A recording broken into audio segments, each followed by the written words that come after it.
Every day, 8.5 billion searches happen on Google. That's 8.5 billion chances for someone to discover what you do best.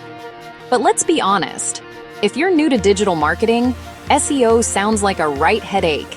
Keywords, algorithms, crawling robots. It's as if you need a degree just to get started.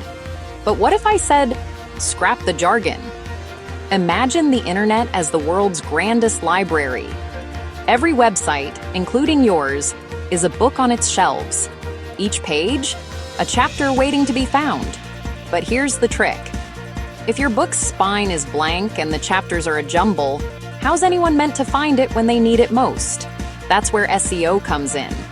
It isn't sorcery.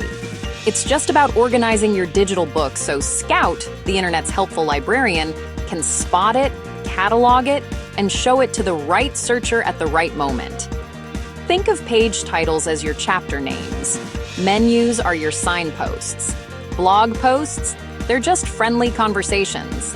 And clarity, it's your currency. Because when someone types in best chocolate croissants downtown, search engines aren't playing favorites. They're matching questions with the clearest, most helpful answers.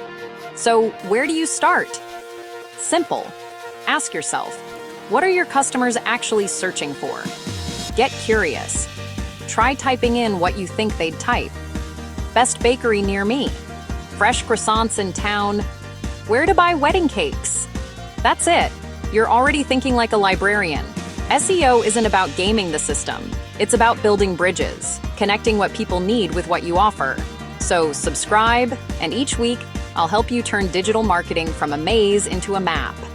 Let's make the internet a little more human, together.